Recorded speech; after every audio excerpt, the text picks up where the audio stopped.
Alright, back and get this done. Alright, so earlier I was saying I'm in this the Renaissance of William Durant. A lot of good information, and we're gonna check it out.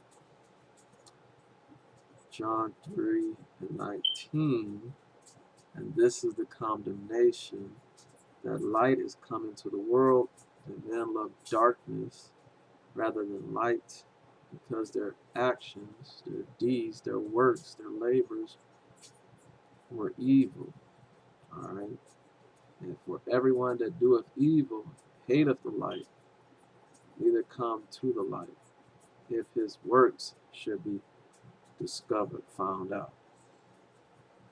So, we're going to look at these indexes on homosexuality, and we're just going to read them. Alright? It says, expose those wicked works. So, let's look at their mindset in Rome. Right? It's important to look at them. Right? So, let's see. On page 200, chapter 7. Alright, it says, a week before his 24th birthday, Leonardo and 3 other youths were summoned. They were called before a committee of the Florentine Signory to answer a charge of having had homosexual relations. The result of this summons is known. On June 7, 1476, the accusation was repeated. The committee imprisoned Leonardo da Vinci, briefly, and then they released him and dismissed the charge as unproved. Alright? They dismissed the charge as unproved. So let me read the note. There's a note here. And it says, and they will go. No, you know what? Let's finish this. Let's finish it off. It says the accusation was repeated. The committee imprisoned Leonardo briefly, released him, and dismissed the charge as unproved. Unquestionably, he was a homosexual. All right. Leonardo da Vinci was a homosexual. As soon as he could afford to have his own studio, he gathered handsome young men around him. It says about him, he took some of them with him on his migrations from city to city. He referred to one or another of them in his manuscripts as Amtis, Simo, or Charismo, most beloved or dearest. That's what he would write on his letters. What his intimate relations with these youths were, we do not know. Some passages in his notes suggest a distaste for sexual congress in any form.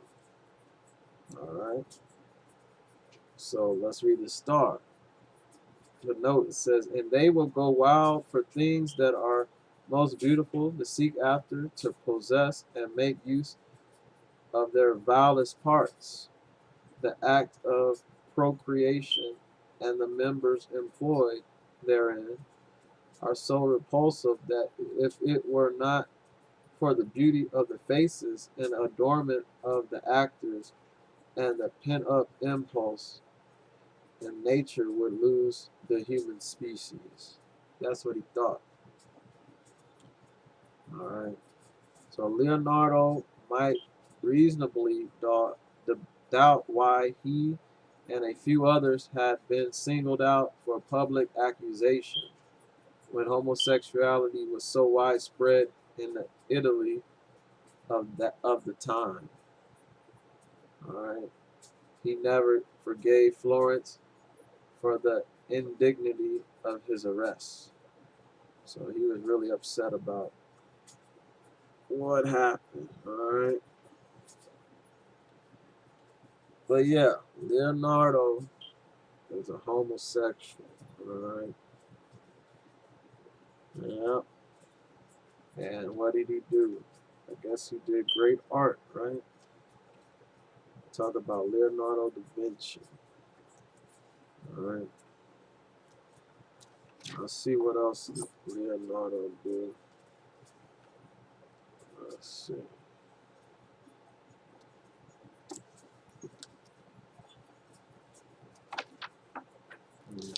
Mm-hmm. 215.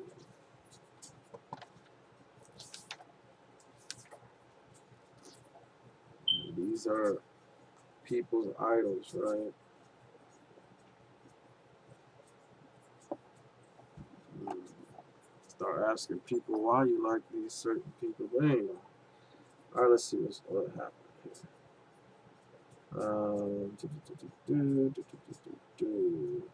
Says he dressed in luxurious clothing while Michelangelo lived in his boots.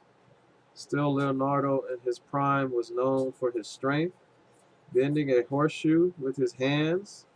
He was an expert fencer and skilled in riding and managing horses, which he loved as the noblest and fairest of animals. Apparently, he drew and painted and wrote with his left hand, and this rather than a desire to be eligible, legible, and made him write from right to left. We have suggested that his homosexuality was not innate, but grew out of the unpleasant relation of a burdened stepmother with a bastard stepson. Hmm. His need for receiving and returning affection, love, found found satisfaction with the handsome youth, the young man who he later collected. Leonardo, he drew women much less frequently than men. He acknowledged their beauty, but seems to have shared Socrates' preference for boys. He preferred what? Boys. Uh, in all the jungle of his manuscripts, there is no word of love or tenderness for women. He hated women. Hmm. Yet he understood well many phases of women's nature. No one has surpassed him in representing virginal delicacy, motherly solicitude, or feminine subtlety. It may be that his sensitiveness, his secretive anagrams and codes, his double locking of his studio at night had a root in his consciousness of abnormality as well as in his fear of being charged with heresy. He was not anxious to be read by the many. The truth of things, he wrote, is a supreme food for fine intelligence, but not for wandering wits. His sexual inversion may have influenced other elements of his character.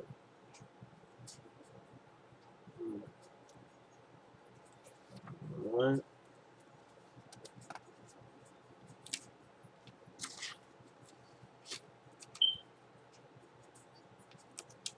Um,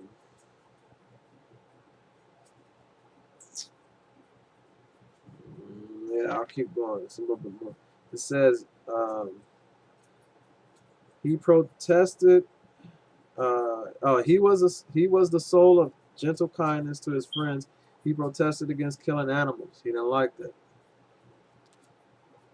Would not allow anyone to hurt any living thing. He brought caged birds to free them. In other aspects, he seemed morally insensitive. He was apparently fascinated by the problems of designing instruments of war. He appears to have felt no strong resentment against the French for condemning to a dungeon the Lodovico, who for 16 years had maintained him handsomely in Milan. He went off without visible qualm to serve as a Borgia whom Florence feared as a threat to her liberty. Like every artist, every author, and every homosexual, he was unusually self-conscious, sensitive, and vain. Right? Every homosexual, uh, unusually self-conscious, sensitive, and vain. Hmm. Uh, this is something in Latin. Say to sarve solo to sorry to. He wrote, "If you are alone, you are all your own. With a companion, you are half yourself.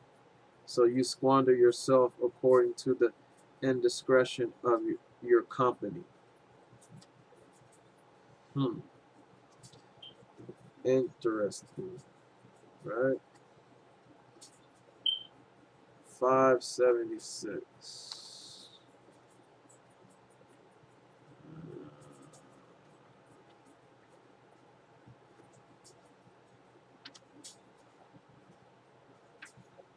576.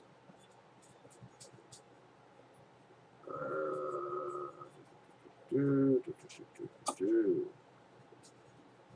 Uh,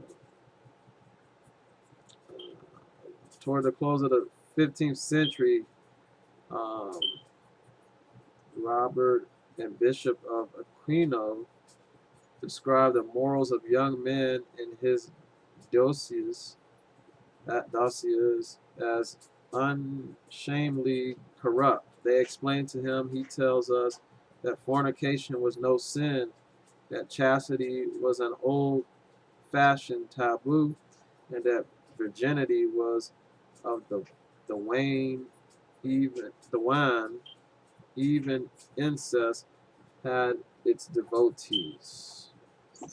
As for homosexuality, it became almost an obligatory part of the Greek revival. The humanists wrote about it with a kind of scholarly affection, and Aristo judged that they were all addicted to it. Politician Filipino Strozzi and the dearest Sandu were reasonably suspected of it. Michelangelo, Julius II, and Clement VII were less convincingly charged with it, homosexuality.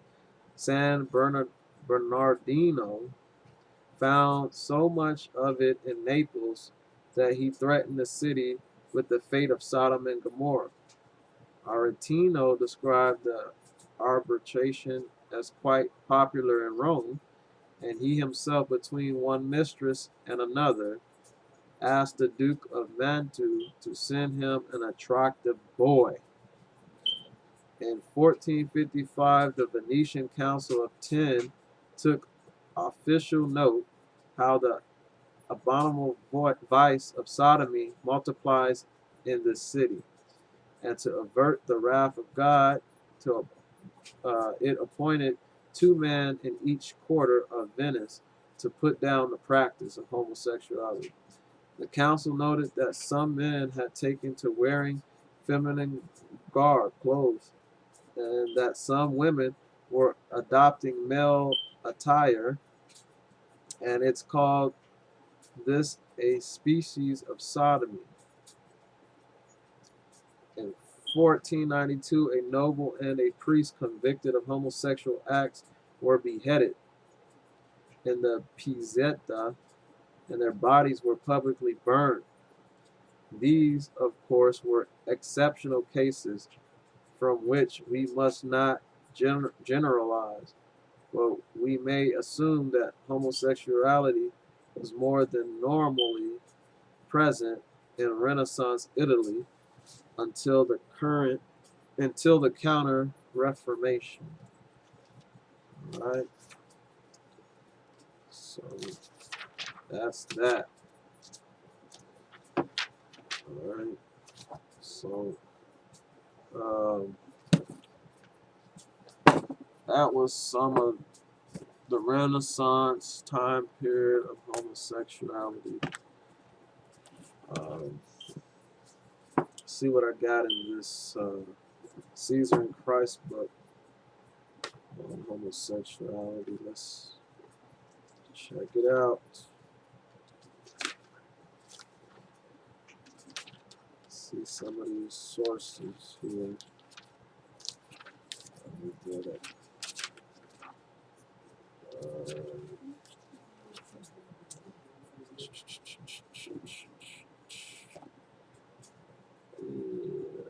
Okay. Caesar and Christ, page 65. Let me give you the chapter when I get there.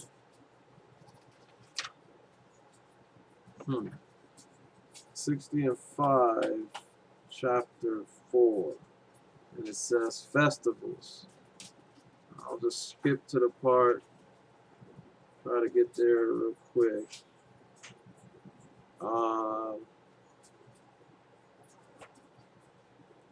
Let's see. It says, but for the most part, the festivals were occasions of feasting and jollity, often among the plebs of sexual freedom.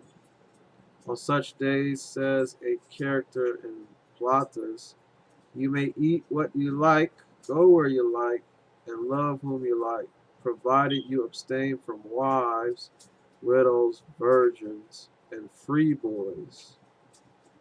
Apparently, he felt that a wide choice would still remain.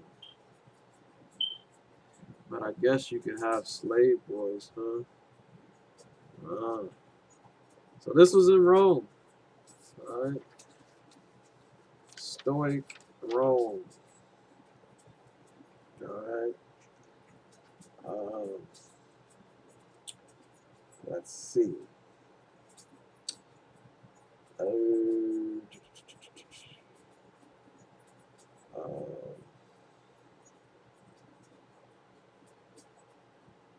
they celebrated the new year and prayed to the goddess Annapurna, ring of the years, for as many years as they quaffed cups of wine. April alone has 6 festivals culminating in Florilia. This feast, the Flora, goddess of flowers and springs, continued for 6 days of bibulos, drinking and promiscuous revelry. Right? Revelry. That means that they could have sex with whoever they want. The 1st of May was the feast of the good goddess Bonadia on May 9th, 11th, and 13th. Liber and Libera, god and goddesses of the great, were celebrated in the Librilia, and the phallus, the penis symbol of fertility, was frankly honored by gay crowds of men and women. So great gay crowds, homosexual men and lesbian women, and they celebrated the phallus, the penis symbol of fertility. It says at the end of May, the Araval brethren led the people to end the solemn and yet joyful Ambrabilia. The gods were neglected in the autumn months after the crops were safely in, but December was again rich in the feasts. The Saturnalia ran from the 17th to the 23rd. They celebrated the sowing of the seed for the next year and commemorated the happy classes reign of Saturn. Gifts were exchanged and many liberties were allowed. The distinction between slave and free was for a while removed or abolished or inverted. Slaves might sit down with their owners, give orders to them, rail at them. The masters waited upon their slaves and did not eat till all the slaves were filled. Hmm, that's interesting. Um, page 89.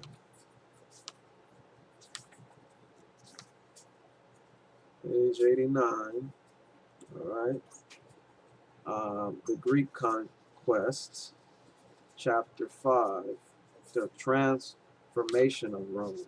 All right. It says here,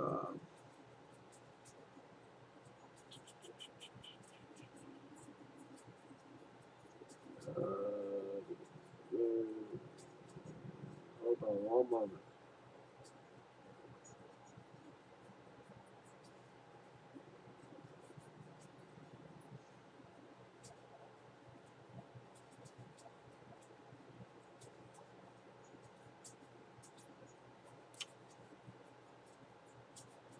Okay. Usually the power of women rises with the wealth of a society. But when the stomach is satisfied, filled, hunger leaves the field to love. Prostitution flourished, it grew. Homosexualism was stimulated by contact with Greece and Asia. Many rich men paid a talent uh, for a male favorite. Cato complained that a pretty boy cost more than a farm.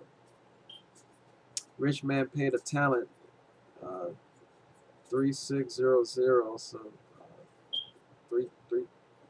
3600 for a male favorite.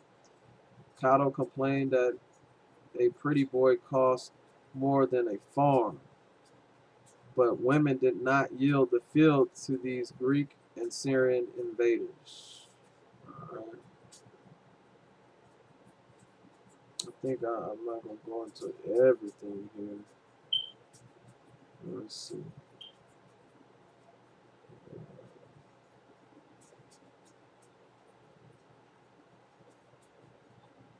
Yeah, that's good enough.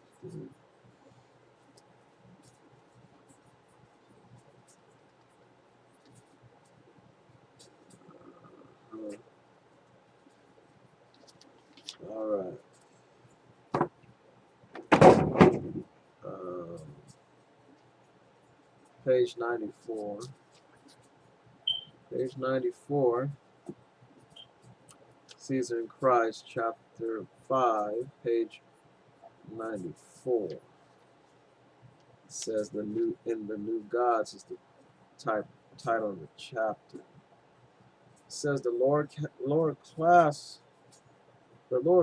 classes, the poor of Rome, were pleased to learn of Dionysus and Bacchus, of Orpheus and Eurydice, of mystic rites uh, that gave a divine inspiration and intoxication of initiates, that revealed the resurrected deity and promised the worshiper of eternal life. All right, this is before Christ. In 186, the Senate was distributed to learn that disturbed to learn that a considerable minority of the people, a large population of the people, had adopted the Dionysian cult, and that the new god was being celebrated by nocturnal bacchanalia whose secrecy lent color to rumors of unrestrained drinking and sexual revelry. meaning you slept with whoever you wanted to, man or female. More uncleanness was done, nastiness was done, abomination was done with men than with women. All right, says the historian Livy. All right, so more uncleanness was done with men than with women. All right, and Livy says, and he adds properly, turning gossip into history, that whoever would not submit to defilement, the abomination, was sacrificed. They were killed as a victim. All right, and the Senate suppressed the cult. They hid uh, the secret society or religion or doctrine, arrested 7,000 of the devotees and sentenced hundreds to death. That's what needs to happen to Hollywood. And this was a temporary victory in the long war that Rome was to wage against Oriental faiths, beliefs. All right. So 132.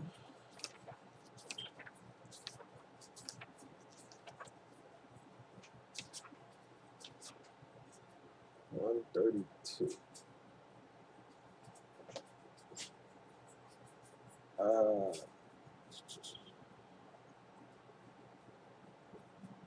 okay.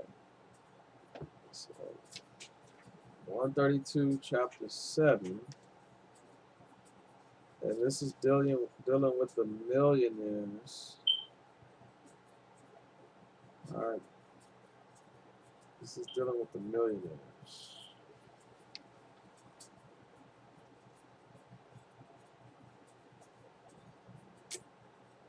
Yeah.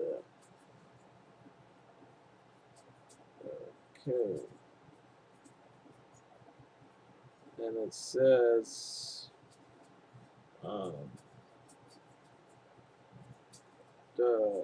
soon the partitions and magnates were competing in luxurious display, while revolt brewed in bankrupt provinces, cities, and men starved in the slums, in the projects, the hood. Senators lounged in bed till noon and seldom attended sessions. Some of their sons, the senators' sons, dressed and walked like courtesans, prostitutes, um, escorts. Um, those were courtesans, and wore frilled robes and women's sandals. And they dressed themselves with jewelry, sprinkled themselves with perfume, deferred marriage. They didn't want to be married, and they avoided parentage. All right, if they're around, they'd be like, "Where's that Plan B pill at?" And emulated the bisexual impartiality of the Greeks. All right, that's what they did. The millionaires. And it's more on that. When I get a chance, I'm gonna look at it because there was some interesting stuff going down with them. But yeah, you had the whatever you want to call them, Illuminati and all that stuff. Secret societies going down with the billionaires and homosexuality. It's like the first Hollywood crap going on. Uh,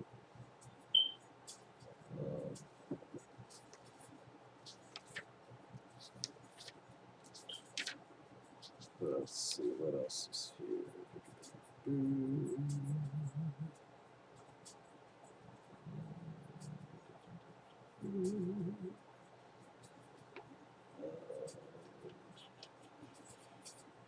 158, I believe.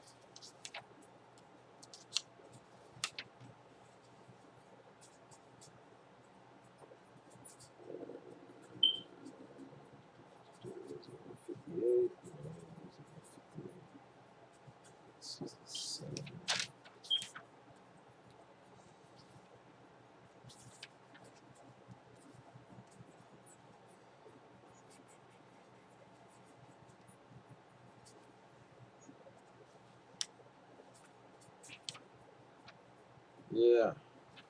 So Caesar, 100 to 44 BC, the rake. Caesar was something else.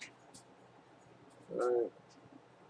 So it says, let's see, let me put this. Uh, it says back again in Rome. He divided his energies between politics and love. He was handsome, though already worried about his thinning hair when Cornelia died. He married Pompeia, granddaughter of Sulla. As this was purely a political marriage, he did not scruple to carry on liaisons in the fashion of his time, but in such number and with such ambiguous diversity that Curo, father of his last general, called him uh, omnium nolurum ver omnium verum muller, something in Latin. The general would call him the husband of every woman and the wife of every man. He would continue these habits in his campaigns, dallying with Cleopatra in Egypt, with Queen Euno in Numbia, and with so many ladies in Gaul that his soldiers in laughter called him Mosius Clavis, the bald adulterer. In his triumph after conquering Gaul, they sang the couplet warning all husbands to keep their wives under lock and key as long as Caesar was in town. All right. So Caesar was another weirdo, right? I'll leave it at that. Weirdo. A lot of weirdos. 199.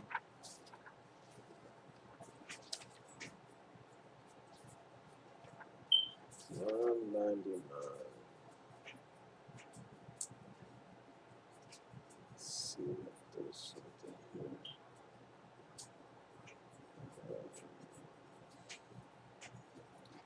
Now, in 199, it's talking about Anthony, 44 to 30 BC. All right. So Anthony was one half of what Caesar had been, as Augustus would be the other half. Anthony was a good general, Augustus, a superlative statesman. Neither would be both. Born in 82 BC, Anthony had spent a large part of his life in camps and more in the conquest of wine, women, good food, and fun. Though of high lineage and handsome features, he had the characteristics and power of the common man, strength of body, animal spirits, good nature, generosity, courage, and loyalty. He has scandalized even Caesar by keeping a harem.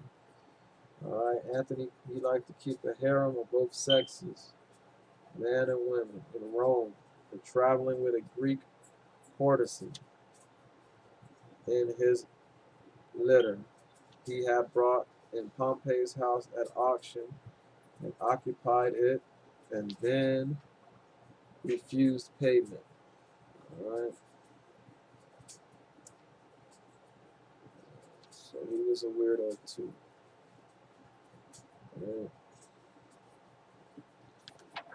let's go to 246. 246. 246. Who is this? The Golden Age. Horace, one of a poet. It says he would have done well to take the advice for a time.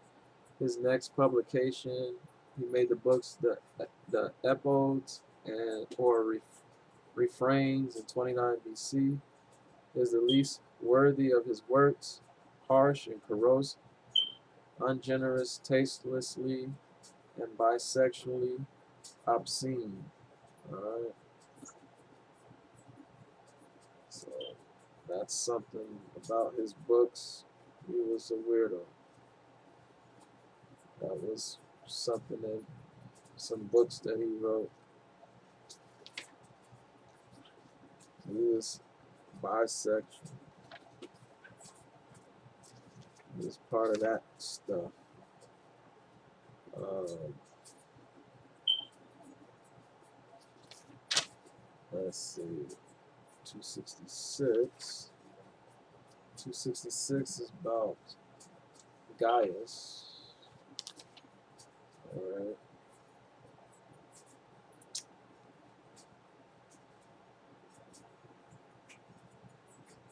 Gaius, uh,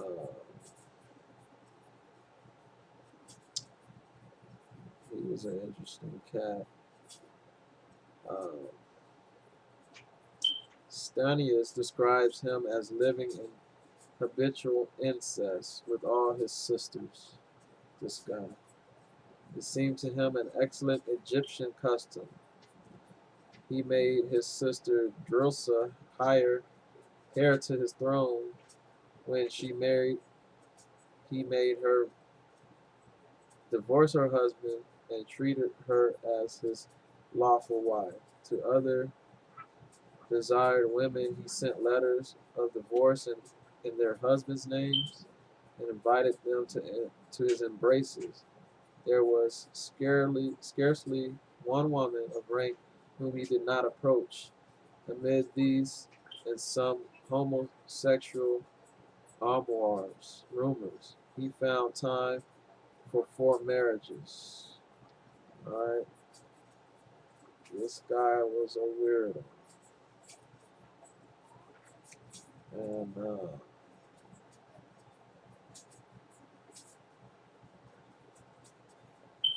I don't have time to find it, but he was probably the first person to make it rain and stuff like that in Rome. He was crazy. Let's see. 276. Um, Nero was a weirdo too. Nero was not subtle enough to achieve this artistic epicureanism. He disguised himself and visited brothels. He roamed the streets and frequented taverns at night with the comrades of his mood, robbing shops, insulting women, practicing lewdness on boys, stripping those whom they encountered, striking, wounding, and murdering. Yeah, Nero was a weirdo, right? All the 12 Caesars, really. Let's see, 279. No, 282. 282. Yeah, 282. Um, it says, having found a youth, a little boy, Sporos, who closely resembled Poppaea, he had him castrated, made him a eunuch or cut off his penis, married him by a formal ceremony, and used him in every way like a woman, whereupon at wit expressed the wish that Nero's father had such a wife.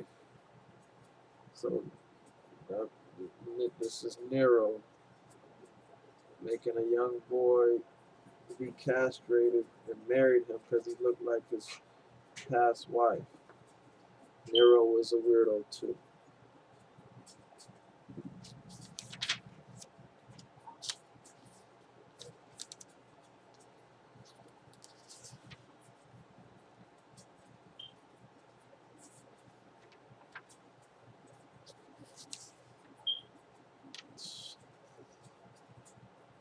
$290. This is talking about Domitian. Domitian. Uh,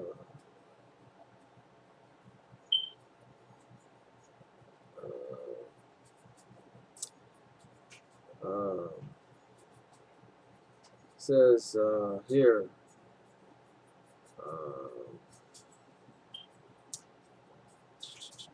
Dimension swam with prostitutes, made the daughter of Titus one of his concubines, his whores, and was most profligate and lewd toward women and boys alike, the same. All right. All Latin histography is present politics and partisan blows struck for contemporary ends. So Dimension was a weirdo too. Uh,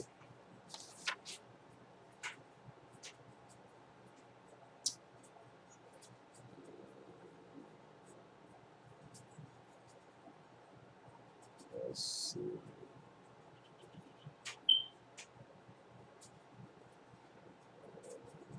Uh, uh,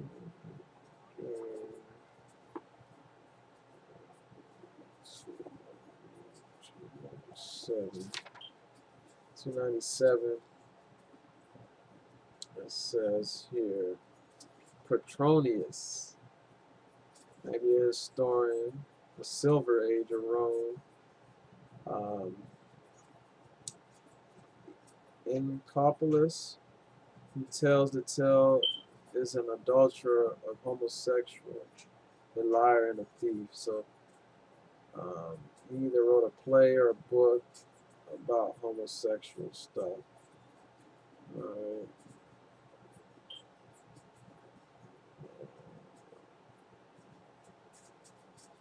And he wrote about a rivalry for the handsome slave boy of Giton. These people are freaks, you know. I'm trying to cut it because it's a lot of information.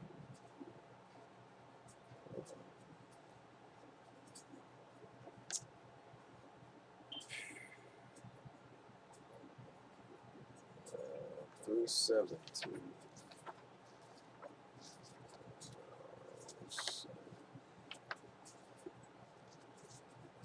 317.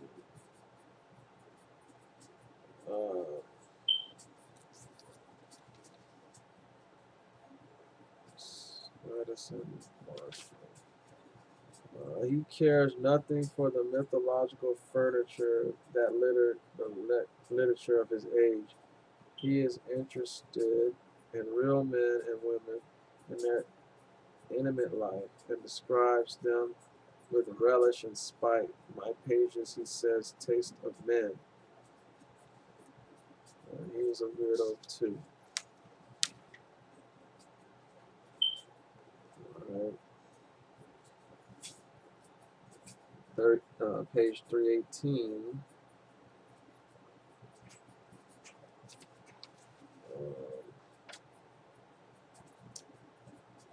Says some of his, he is always libeling his enemies, and Statius is always celebrating his friends.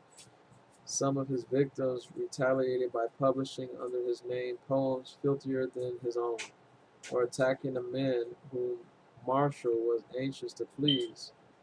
From these technically perfect epigrams, one could construct a full vocabulary of barroom urology. Sometimes uh, Marshall boasts of his lubricity. No page of mine is without wantonness. More often he is a bit ashamed of it and begs us to believe that his life is cleaner than his verse. So Marshall was a weirdo too. Alright. 369.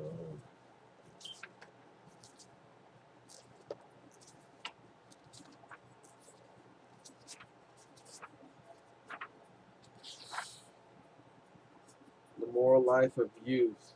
The Sexes, Epicurean Rome, page 369. The moral life of youth was carefully guarded, and the girl leniently supervised in the young men. The Roman, like the Greek, readily condoned the resort of men to prostitutes. The profession was legalized and restricted by brothels, lupaneria, whereby the law kept outside the city walls could open only at night. Clubs, prostitutes, maitresses were registered by the Adelides and were required to wear the toga. All right, so prostitutes were registered by the Adelides and were required to wear the toga instead of the stola. Some women enrolled as prostitutes to avoid the legal penalties of detected adultery. Fees were adjusted to bring promiscuity within the reach of every pocketbook. We have heard of the quarter of an ass woman. So this is your transsexual, bisexual crap, non-binary crap. But there was now a rising number of educated courtesans, prostitutes, who sought to win patrons by poetry, singing, music, dancing, the distractions of the world, right? By what? Poetry, singing, music, dancing, things that people like to do, they perverted it, like the LGBT do now. And cultured conversation. One did not have to go outside the walls to find these or other ladies of easy persuasion.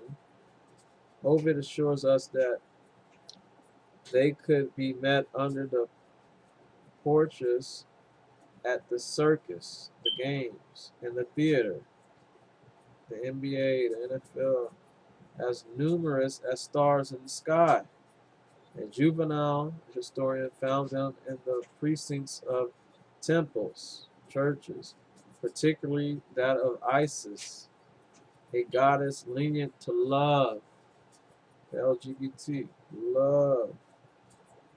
Christian authors charged that prostitution was practiced within the cellas and between the altars of Roman temples, churches.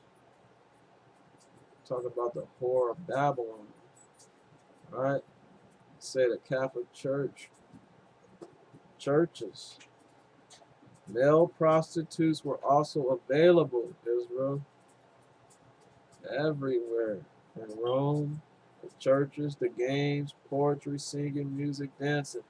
Everything that you like to do revolves around homosexuality, and that's what's going on now. So male prostitutes were also available, condemned by law, tolerated by custom. Homosexualism flourished with Oriental abandon.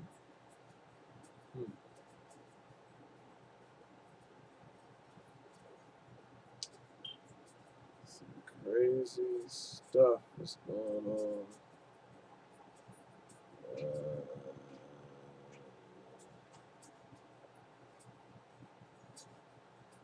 Um,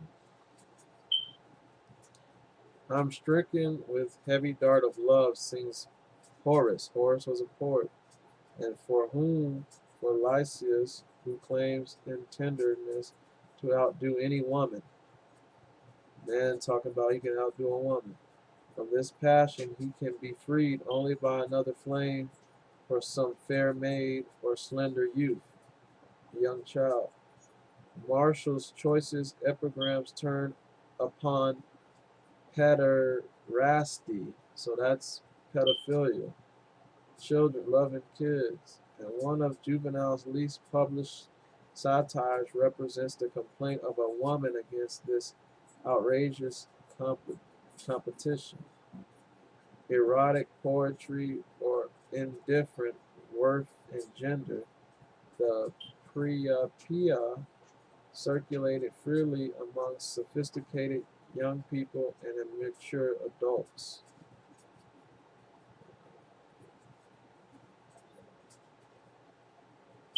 Uh,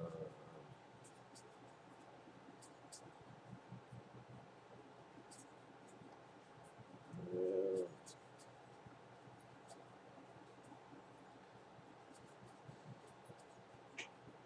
and it's a lot more. It's a lot of wickedness, man. Um, it's a 369. Let me go back though. It says something interesting. I think it's interesting. Um, Prostitutes were required to wear the toga instead of the stola. Look at that. Research that. And then research what is Christ wearing, uh, well, Cesar Borgia wearing in the picture of him being Christ. But anyway, let's go on. So hot. You know. Wait. Trajan. He was vain like all human beings, but completely unassuming. He took no advantage of office, joined his friends at table in the hunt, and drank with them copiously, and indulged in occasional pederasty, pederasty, pedophilia, as if out of deference to the customs of this time. And Rome thought it worthy of praise that he never disturbed his wife, Plotina, by making love to another woman. But he was with men. That's another wicked season, whatever. 438. 438. Juvenile. Not Vax that thing up, but this is juvenile historian, right? Um, he is disgusted above all by sexual excesses and perversion, by the roe who, on marrying, finds that his lechery has left him, impotent by the dandies whose manners, perfumes, and desires make them indistinguishable from women, and by the women who think that emancipation, freedom, means that they should be indistinguishable from men. All right?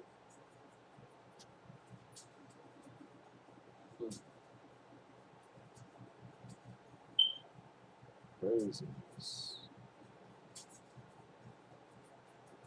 Craziness. Yeah. 438. 447. Commodus. Commodus. Um, the historian upon whom we must here depend wrote like Tacitus from the viewpoint and traditions of the offered aristocracy. We cannot tell how much of the marvels they relate are history, how much are revenge. We are sure that Commodus drank and gambled. He drank, he partied, wasted the public funds, and kept a harem of 300 women, 300 boys, and liked to vary his sex occasionally. He liked it both. He went both ways, at least by using a woman's garb or dressing up, even at the public games. Tales of unbelievable cruelty are transmitted to Commodus, ordered a votary of Bellona to amputate an arm in proof of piety, forced some women devotees of Isis to beat their breasts with pine cones till they died, killed men indiscriminately with his club of Hercules, gathered cripples together and killed them one by one with arrows. One of his mistress, Marcia, was apparently a Christian. For her sake, we are told he forgave some Christians who had been condemned to the Sardinian mines. Her devotion to him suggests that in this man, and described as more bestial than any beast, were beast there was some lovable element unrecovered by history. But Commodus was something else too. Uh,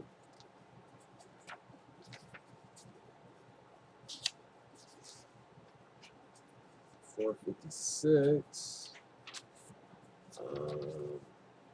Italy. Um, across the harbor of Petulia sparkled the villas of Bay, doubly attractive in their sitting between mountains and sea. Here Caesar, Caligula, and Nero played a rheumatic Rome's came to bathe in mineral springs. The place profited from its reputation for gambling and immorality.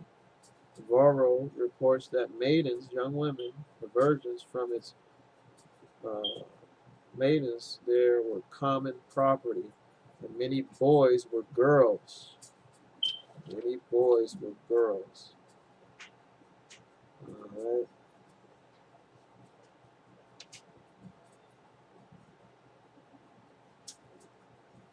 Interesting. And I love little kids, man. You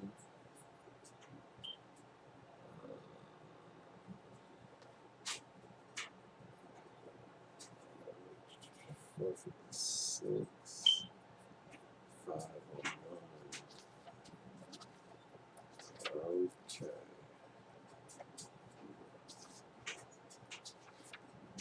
509. Managers. Um, another story. Manager. No. Yeah. Maybe a story. I think it was Caesar. I'll have to look at this. Hold on.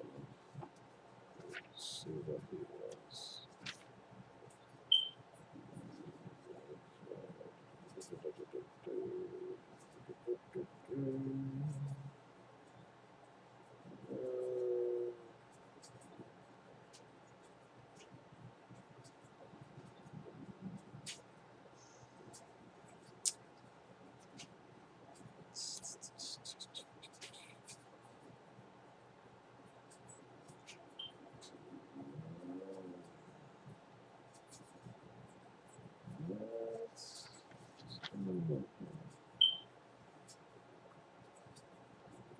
Greek epigrammatus.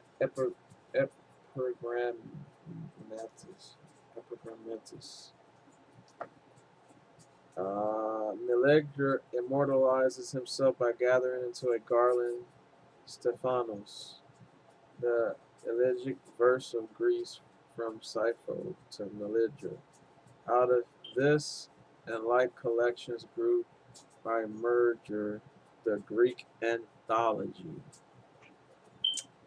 And we're going to read the note. The letter Stephanos was combined in our 16th century with the Musopedic, a homosexual anthology compiled by Strabo of Sardis, 50 BC. Subsequent editions were made chiefly of Christian verse, and the anthology was given its present form. at Constantinople about AD 920. Here is the Greek epigram at its best and worst, published like a jewel of empty as a pose.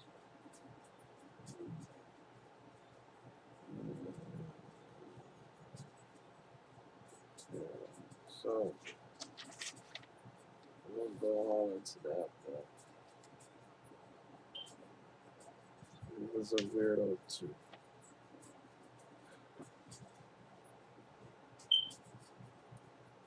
Five nights.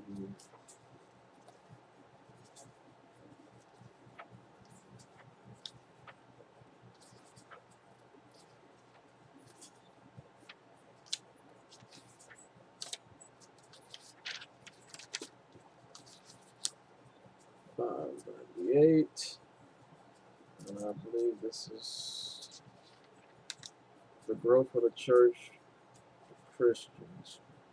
So it's a lot here. I think I read this before.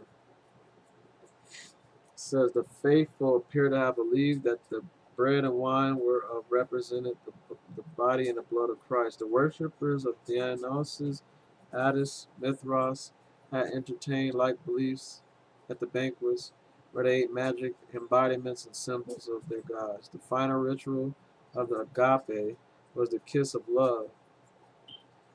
Agape, the kiss of love. In some congregations, this was given only by men to men. See? See what I'm saying? Man to man. Yeah, you gotta have that agape love. Yeah. LGBT stuff. And by women to women. In others, this hard restriction was not enforced. Many participants discouraged the euthological delight in the pleasant ceremony. And Tertullian and others denounced it as having led to sexual indulgences. The church recommended that the lips should not be opened in kissing, and that the kiss should not be repeated if it give pleasure. In the 3rd century, the agape would gradually disappear, but you know what? In this time, it's trying to reappear. We can't do this evil, wicked stuff, man. Alright? In many instances, Christians rescued exposed infants, baptized them, and brought them up with the aid of community funds. The church forbade, with less success, in the attendance of Christians at the theater of the public games, and their attendance and their participation in the festivities of pagan holidays. In general, Christians continued and exaggerated the moral sternness of the embodied Jews. Celibacy and virginity were recommended as ideal. Marriage was tolerated only as a check of promiscuity and as a ridiculous means of continuing the race. The husband and wife were encouraged to refrain from sexual relations.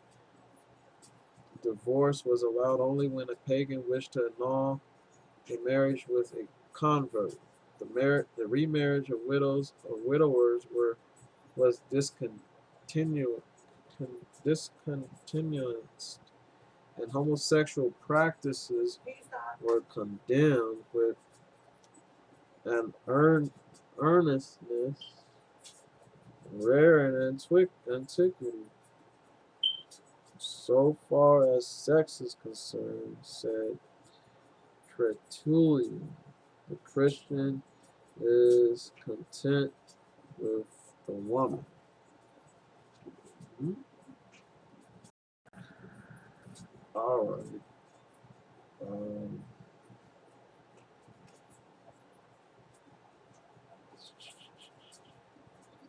so this is 598, page 598, Season Christ.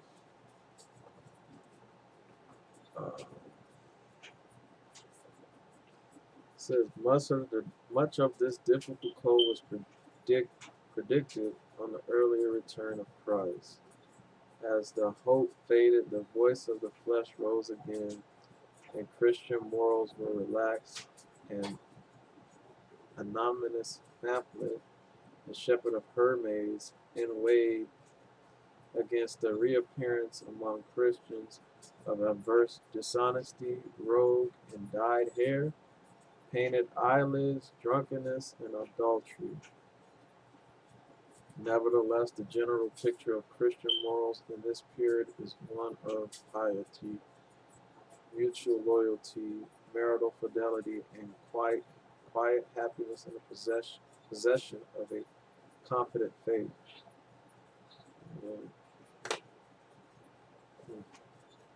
But anyway, that was 598, 625, 625. Almost done here.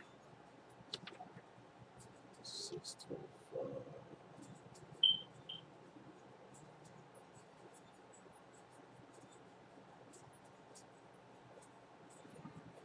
Marcus Aurelius Servilius Alexander was a weirdo too. I'm not going to go there right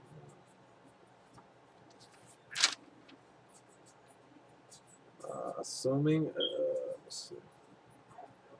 Assuming a severe censorship over public morals, he ordered the arrest of prostitutes and the deportation of homosexuals. While reducing taxes, he restored the Colosseum and the Baths of Caracalla. Alright.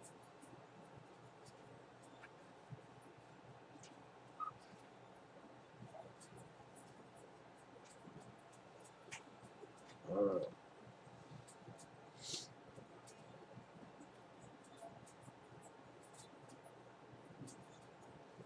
Alright. That was all on homosexuality. There's a lot of reference to this bisexuality. Bisexuality. I think we went to all these pages. Caesars, Antony, Dementia, Marshals, Horace, Commodus, Meleagers, and the Greek anthology. I think we touched on all of those.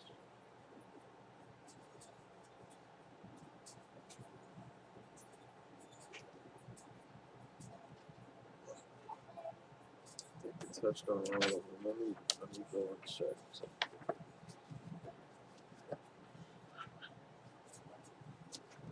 253. 253.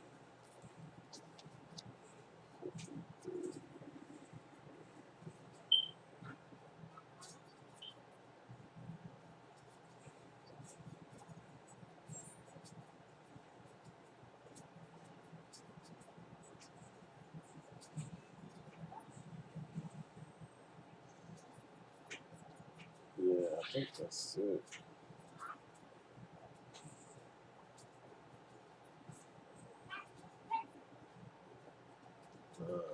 Sextus Propertius, he described with pride and pleasure the dinners there on the banks of the Tiber, when he would drink the wine of Lesbos in cups chiseled by great artists and seated as on a throne amid merry women.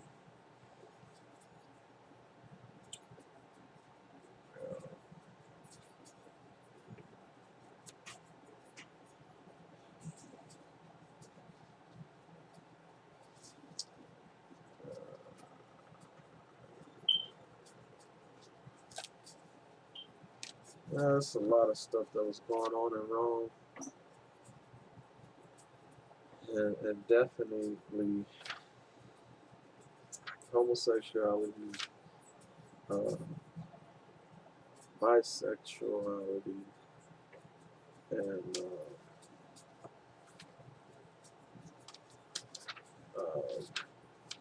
starts with a P. Pedestrian. It's hard to say that word, but it goes on. a lot. The trafficking of children and all of that. I forgot how you say it. Something with a P. Pedestrian or something like that. Let me see if I can find it real quick, but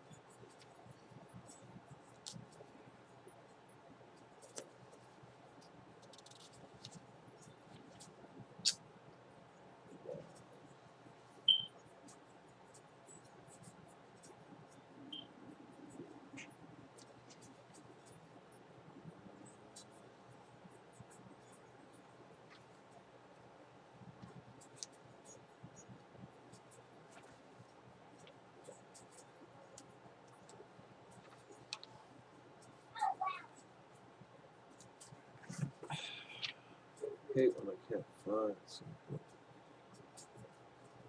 I'm gonna try to look this up right now.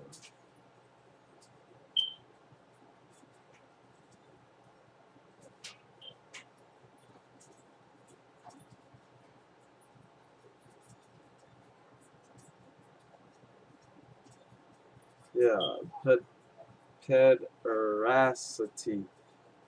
It's called sexual activity involving a man and a boy or a youth, and that's what was going on in Rome, and it's going on still to this day. They just hide it, and a lot of people don't know even that word that I just said. Um,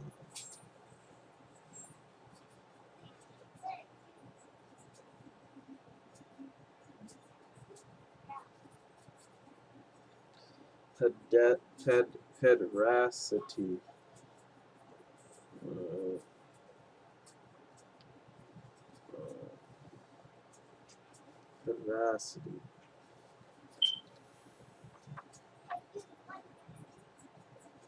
Nasty people.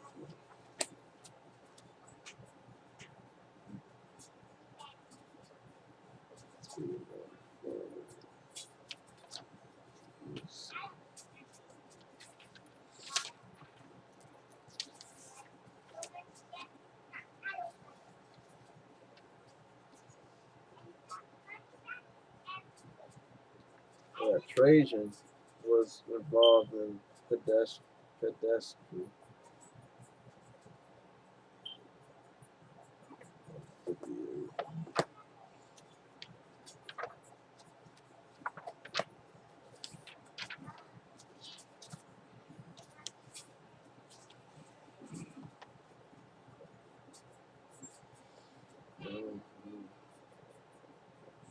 Yeah, they like to love little boys, all that weird wickedness stuff.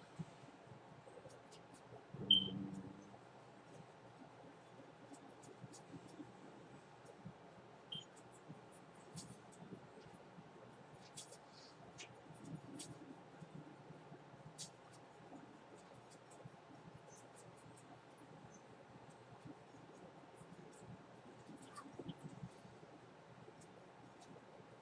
Yeah, back then they would sing about it and all kind of stuff. So it's a little different.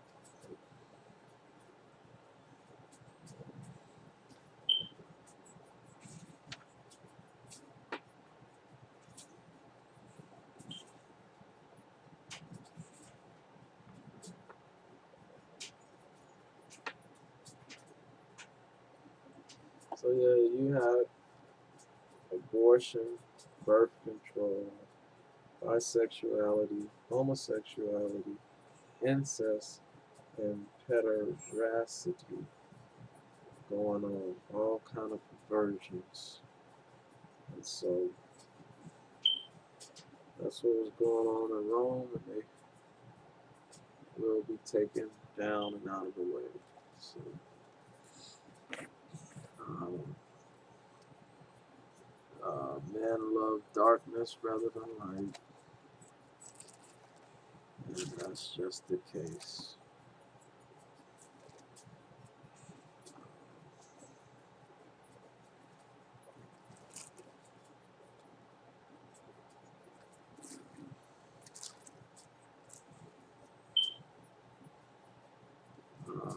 But anyway, it says, Beloved, think it not strange concerning the fiery trial which is to try you, as though some strange thing happened to you.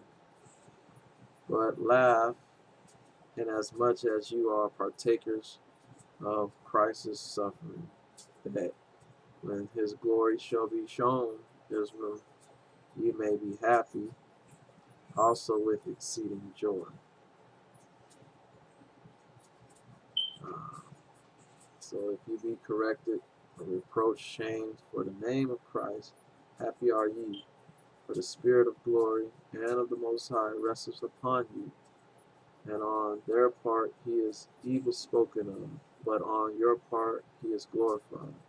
Let none of you suffer as a murderer, or as a thief, or thief, or as an evildoer, or as a busybody in other men's matters business. If ye, or yet if any man suffer as a follower of Christ, let him not be ashamed or disappointed, but let him glorify the Most High on this behalf. For the time has come that judgment must begin at the house of the Most High. So judgment's going to rain down. All right. And it says, and the angel thrust his sickle into the earth and gathered the vine of the earth and threw it into the greatest winepress of the wrath of the Most High. And the winepress was trodden without outside the city, and blood came out of the winepress, even unto the horse's bridle, by the space of 1,600 furlongs. All right.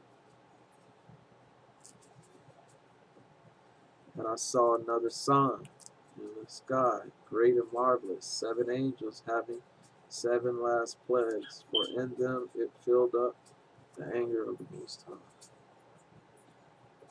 So, the anger of the Most High is being filled up for judgment for people like I just mentioned, those in history, those that are in the future, that breaks his law, statute, commandments. And so we need to get in order, Israel, and stay in the spirit. We walk by faith, not by sight.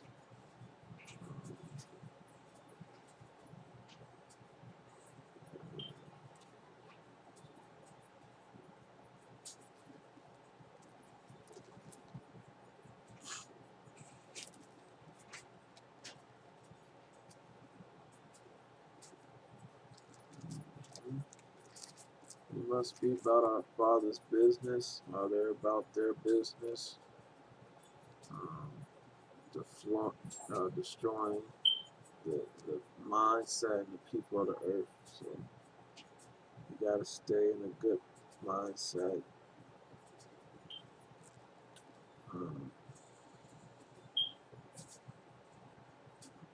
It says, fear not the imaginations against you. Let not the incredulity of them trouble you that speak against you. For all the unfaithful will die in their unfaithfulness. All right. Behold, says the Most High, I will bring plagues upon the world, the sword, famine, death, and destruction. That's what he's bringing right now. For the LGBT and the lawless. For wickedness have exceedingly polluted the whole earth, and their hurtful works are fulfilled. Therefore says the Most High, I will hold my tongue no more, as touching their wickedness, praise the Most High, which they profanely commit. Neither will I suffer them, allow them in those things in which they wickedly exercise themselves in their community. Behold, the innocent and righteous blood crieth unto me, and the souls of the just complain continually. And therefore the Most High said, I will surely avenge them, and receive unto me all the innocent blood from among them. Behold, my people is led as a flock to the slaughter to die. I will not allow them now to live in the land of Egypt, but I will bring them with a mighty hand and a stretched out arm, and smite Egypt with plagues, as before, and will destroy all the land thereof. All right. So woe unto you, Babylon. Woe unto you, America, Asia, China. Woe be unto you, Egypt, Africa, and Syria. All right. Iraq, gird up yourselves with cloths of sack and hair. Bewail your children, cry for your children, and be sorry, for your destruction is at hand. The sword is sent upon you, and who may change it back? The fire is sent among you, and who may stop it? Plagues are called unto you, and and what is he that may drive them away? May any man drive away a hungry lion in the woods? Or may anyone quench the fire and stubble when it is lit or begun to burn? May one turn again the arrow that is shot of a strong archer? The mighty Most High, the Ancient of Days, sendeth the plagues, the Lord of Spirits. And who is he that can drive them away? Only the Elohim. A fire shall go out from his wrath. And who is he that may stop it? A fire will go out from his wrath on the LGBT community in the name of the Most High. Today, the Lord shall threaten, and who shall not be utterly beaten to powder at his presence. The earth will shake, and the foundations thereof. The sea will rise up with waves from the deep to drown them, and the waves of it are terrible, and the fishes thereof also before the Most High, and before the glory and of his power. For strong is his right hand that bendeth the bow. His arrows that he shooteth are sharp, and he shall not miss the community. When they begin to be shot into the ends of the world, behold, the plagues are sent, they are called, and will not return again until they come upon the earth. The fire is lit and will not be put out, LGBT community, till it consumes, till it destroys the foundation out of the earth. Like as an arrow which is shot of a mighty archer returneth not backwards, even so the plague that shall be sent upon the earth, and the wicked and the LGBT community shall not return again. Behold, famine and plagues, tribulation and anguish are sent as whips for amendment, for correction. But for all these things, they shall not change. All they're going to do is change gender. All they're going to do is change from men having sex with women, but men and men and women and women. They're going to stay in their wickedness. And so it says, they shall not change from their wickedness, nor be always mindful of the whips. Behold, the plagues draw near and are not slack.